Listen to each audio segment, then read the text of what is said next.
Hey guys, since you guys had a ton of questions on the last video I did, I'm going to do another one here and I'm going to try to answer some common questions and tell you guys about the compressors that we use to fill the bottles in the truck, talk about the hoses. I'm going to talk about the weights of the components that we use. Uh, just want everybody to know this is not something that we're thinking about doing. This is something that we've done and proven. And between Mark's car and Tina's truck, there's probably 500 or 600 passes been made doing this. So we do have a lot of experience doing this. This truck won't be the first one that's had it. Mark's also he has a Roadster that's running the compressed air that he bracket races also. So I'm going to show you guys some videos, clips of the red truck running and Mark's car running. And Tina's truck has only been, mid fours, 60s, 70s. Mark's car has been 30s, 430s, and he's been 680s at 200, and I think he's been 210 in the quarter mile at Denver, at Bandimere. So very impressive. So let's get to it. Okay, first let's weigh an empty bottle. So this is their standard bottle. I think it's 155 standard cubic feet. So let me fire this scale up here. We'll let it zero out. And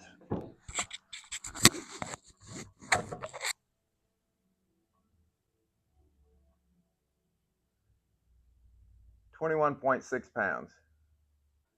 Okay, next will be the regulator.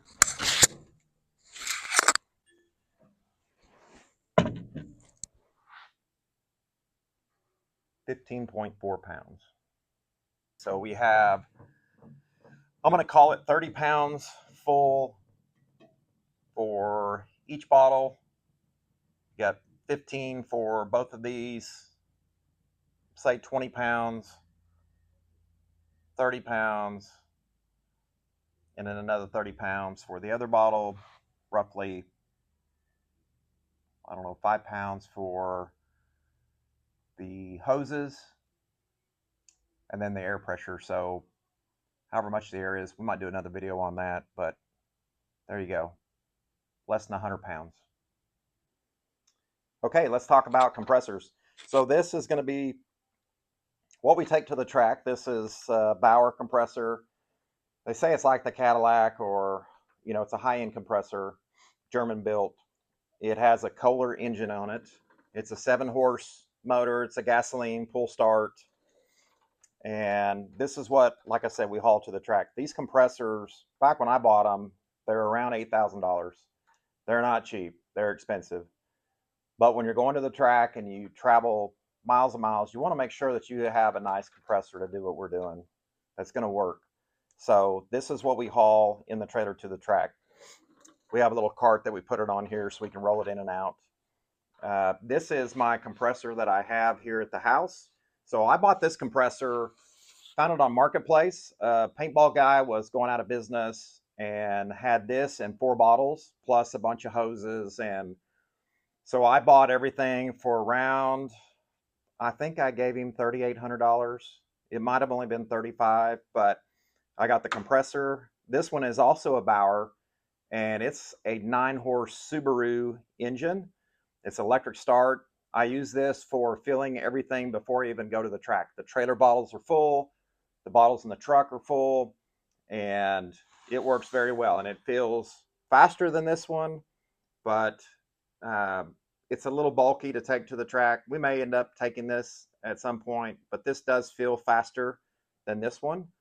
And so there are deals on compressors. I see them all the time for sale. Fire departments use them. They're constantly having them at a surplus sale, something like that. So for those of you who are interested in a system, it's not cheap, but there are deals to be found. So you got to get creative and scour and find those deals, because they are out there. I can tell you, because I have one right here. So that's a little insight on the compressors. We do not use like a shop air compressor. These are capable of about 5,000 These are capable of about 5,000 uh, pounds of pressure. So this is not your simple shop compressor. These are special hoses that the dive shop makes for us. There's a place out of Texas. You may have a local place, but these are, I think they're around 10,000 pound burst hoses. So we run these in the trailer, and this is what we charge the trucks with. So they're pretty durable. Um, we have quick connects that are special for that pressure. So this is what we use to fill the bottles with. Hope that answers a lot of questions. Another common question is, why don't we mix oxygen, more oxygen, nitrogen, any other gases besides what we're doing? We don't need to. We're making plenty of power with what we have. We have plenty of power left. In Tina's truck, we're only making 11 or 12 pounds of boost to go mid fours. Mark Griffin's car is running 430s, and he's running about 14 to 15 pounds of boost. So when you compare that to turbos, you would have to make double that amount of boost to do what we're doing. And so remember, the ratio for cold air coming in is not the same as any other type of compressing air, whether it be turbo, supercharging, anything like that. It's a lot colder, it's a lot denser. There's no horsepower that is robbed from the engine to make power via a belt or back pressure with a turbo. So this is like free horsepower, and it comes in ice cold, and it's the same every time. It's consistent. You don't have the detonation that you could potentially have with any kind of hot air coming in.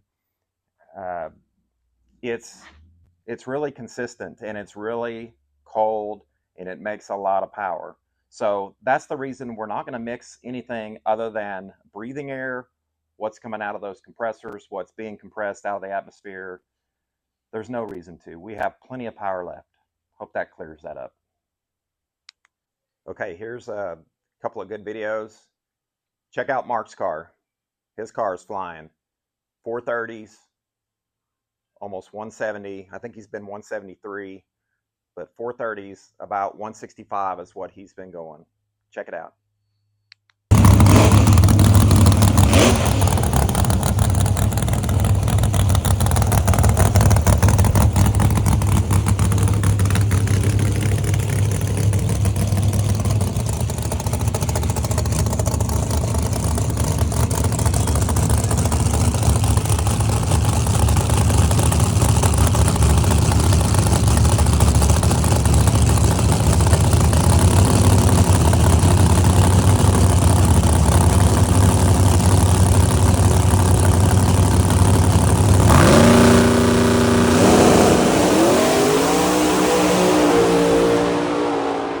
Pretty impressive, isn't it?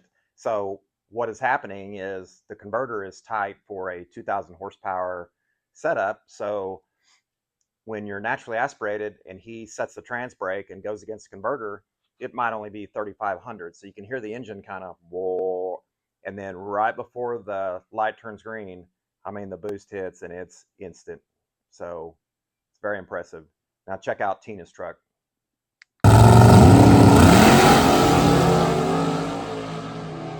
Same thing. You can hear her go against the converter right before she leaves, makes boost, goes to the two-step, and away she goes.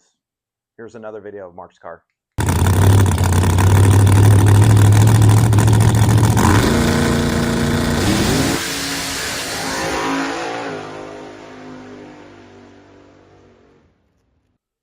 You know, it's really cool to be a part of this.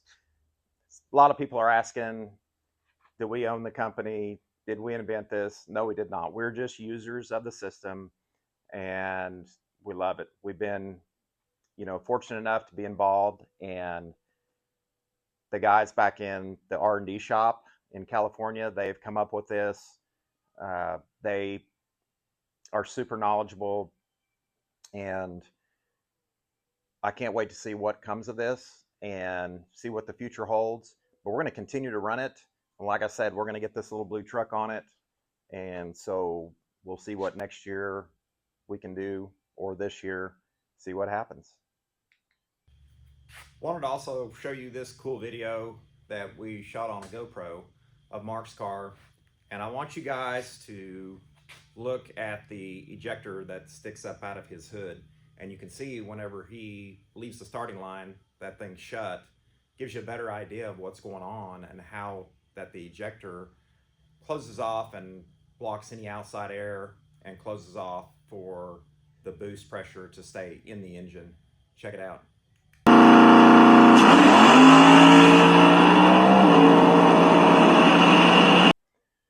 Very cool. Now here, I want to show you guys this video. This is probably first time in history you're ever going to see two compressed air supercharging cars going down the track at the same time. Check it out.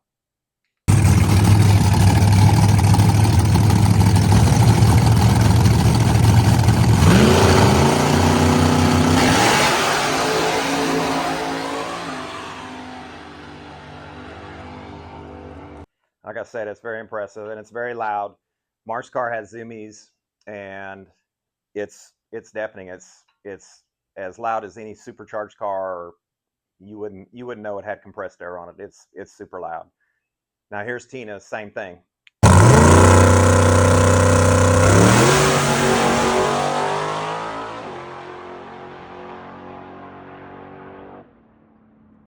We would have put zoomies on Tina's truck, but there's not much room in between the fender and the door area, and so we were just struggling for room. So we just decided to do one downpipe and a bullhorn on it, but it's still super loud.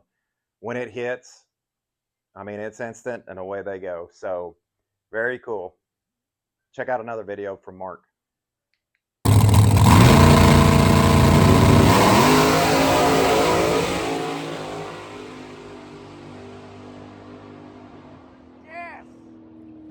Like I said, we have probably maybe 550 passes between both Mark's car and Tina's truck.